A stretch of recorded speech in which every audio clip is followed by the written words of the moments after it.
Hey, hey, hey, Ascension. I'm just going to take a couple of quick seconds of your time, I promise. But I wanted to share with you guys my follow-up system. So, bear with me just a minute. So weird. So weird. I just want to make sure, Emily, I see you're on. Can you just make sure that I'm live in Ascension? Because I am not seeing it here, and I just want to make sure that I'm not like live on my own page.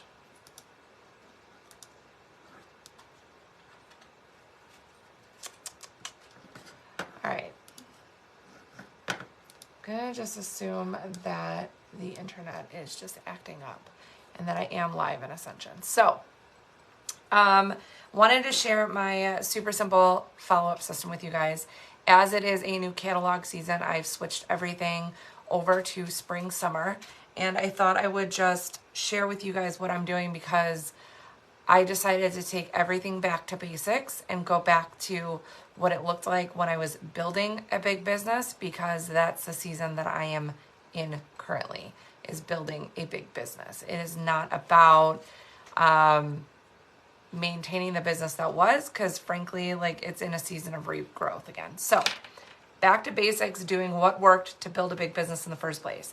And it's important to work with your teams. If you have teams, if you're a leader, and if you're a leader, that means you have at least one person underneath you. So you're responsible for helping them be successful as well as building your own business. And that can get tricky. So you need to make sure that you're following the 80-20 rule. 80% your business, 20% their business. So if you are running a business of any level, whether you have a team or not, and you don't have a customer follow-up system, you are not making sure that you're maintaining the bread and butter of your business, you're going to get yourself into trouble. So my follow-up system, the one that has worked the best for me, no matter if we had a electronic follow-up system like the app we used to have or not, this has been what's worked for me, and it's just a simple binder system. I use the Happy Planner system, so a disc-bound system, just because I can kind of customize this the way I want it to. Guys, no excuses. You can use a 3-ring binder. You could use whatever you need to use to create this. You could go to Dollar Tree and get a mini binder. It doesn't matter. Yes, mine is a little bit fancier, but you're going to see, like, I'm reusing old stuff to make this. I'm not doing a new one every season. So if you want exactly what I have, I'm going to describe it to you so you know what to buy. You're going to want to go on thehappyplanner.com to get these covers. You could also just make one and laminate it, cut it down to size, and then punch it with the Happy Planner punch.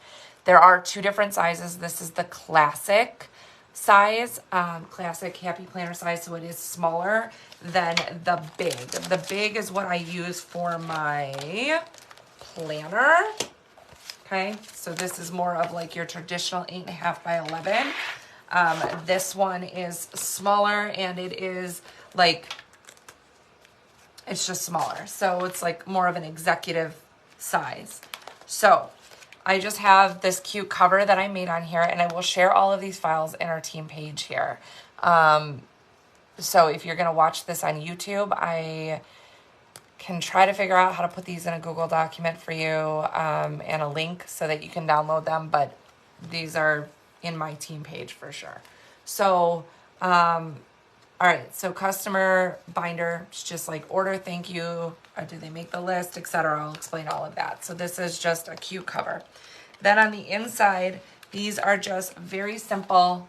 Up at the top, you can see monthly tabs. Now, I keep one for each season. The reason February is still in here is because I have orders that I have not closed out from February yet. But once I do, all of February stuff will get moved over. So I want to start with March. Okay. Let me just hold, please. Let me take all these out so that they're not sitting here. All right. So starting with March, this is going to be clean because I just printed out new files. And so I just wanted to show you before I start writing everything in from the 1st and 2nd of the month. So what I have here is monthly tabs. So every month has its own section. And then in that month, you're going to see a couple of things. So there is an order tracking sheet. So this is a customer order tracking sheet, and it just has name, their order date, their order type. So was it a PWS or an individual order? Was it part of a party? I'll put that here. Are they picking up or shipping? Did I thank them? So for example, if it's a PWS order, I try to within 24 hours send a quick thank you via email or text. Then did they get Happy Mail the following month, right? Because I send Happy Mail for 3 months. If they were a pickup order, were they given samples, and what samples were they given? If it's a Happy Mail, then I know that they got the month's scent of the month in a felt sample. And then for the first month after their order, they also get a scent circle. And that's important to track because you got to know what you're following up on. If you're just giving samples out, you're just giving them out and just hoping that they're going to order something without the follow-up, that's just giving product away, okay? Were they added or invited to my VIP page? Invited, really. I don't just add people. Were they invited? When is the expected delivery date? And then after they have either received their order or I have had them pick it up, I follow up 2 days after. Was everything what you expected? Are you happy? Whatever. A 2-week follow-up and a 2-month follow-up, okay? So I am going back to the 222 because I was kind of not doing that, if I'm going to be completely honest. And frankly, it just doesn't work as effective. You lose people in the cracks if you do that. All right. The next sheet that's in here is a customer pre-orders. So when we have a big launch and things are coming up, you know, we're going to do an LTO launch or whatever it is. Are you tracking your pre-orders so that you know what items they're ordering, if an invoice was sent, did they pay, what was the order date, and what is the expected delivery date? Then thereafter, okay, I'm going to skip forward to April just so I'm not showing you customer orders. Then every month after, okay, so here's April's, there's going to be a blank pocket. I like these pockets. These are the Happy Planner Classic pockets because they fit our order forms perfectly. Okay, so sometimes you'll get a mini binder and like the pockets for the mini binder are just a little bit too small. These fit our order forms perfectly. So I've got, this would be where order forms need to go if you have not placed that order yet. Like if it's a pre-order situation or you're waiting to collect bulk orders or whatever, you haven't placed it yet. Once the order is placed, you're going to place it here. I also have in the back of my binder, I have, and I did not grab one to put in here, but usually a monthly specials sheet in here. So I have all the information handy. I have a catalog for the current season. And then if you need it, I highly recommend you putting in the product training guide so that as you're taking orders, if you have questions that need to be answered, especially if you're newer, the product training guide is hugely helpful. So keeping that in there. I just don't have it in there because it's just getting a little bulky with my order forms already, and we're only at the beginning of the season. Then I have a bunch of blank order forms in here. Guys, I highly recommend that you utilize order forms that you photocopy, okay? People can feel some kind of way about this. I don't really care. I'm going to be honest with you. There are things I would rather spend my money on than order forms, okay? Order forms in the consultant store cost, I don't know if they're $8 or $10 at this point, but that's money that I could be utilizing somewhere else in my business. So I much prefer to just photocopy. I do 2 to a sheet. I can cut them down. They're the perfect size. I also use these when I have a PWS order so that I can put all of their information, all their products in here, because oftentimes when I'm doing follow-up, I'm not going into my workstation to do it. This is an all-in-one system.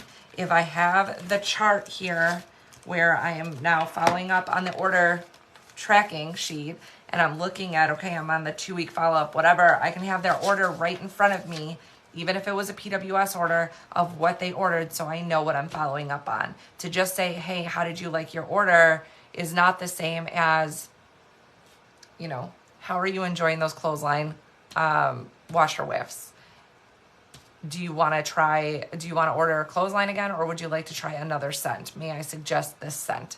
It's a whole different experience. It's much more personal, and the customer is going to know that you care enough to really look at what they like and make scent suggestions or product suggestions based off of what they ordered, rather than do you want to just place another order? So again, I am a paper and pen gal. I have tried to be more electronic. It's just not who I am. If you are an electronic person, this is not going to work for you, but maybe you can find a way to make the forms work for you, or however you need to do it in your own way. But this is what works for me, and I thought I would share it with you guys as we're starting a brand new season. Get your business off to a strong start. If you implement this now, we are all about planting seeds in our business. So if you were to implement this system now in the spring, summer, you are going to be well into this system before we get into our busiest season, which is our fall and winter, and you will be ready to go with who to follow up with, when to follow up, how to do that to really make the most of your upcoming seasons. But the best system is the one that you're going to use. So figure out what works for you. This works for me, so this is what I use. Thanks for watching. Bye.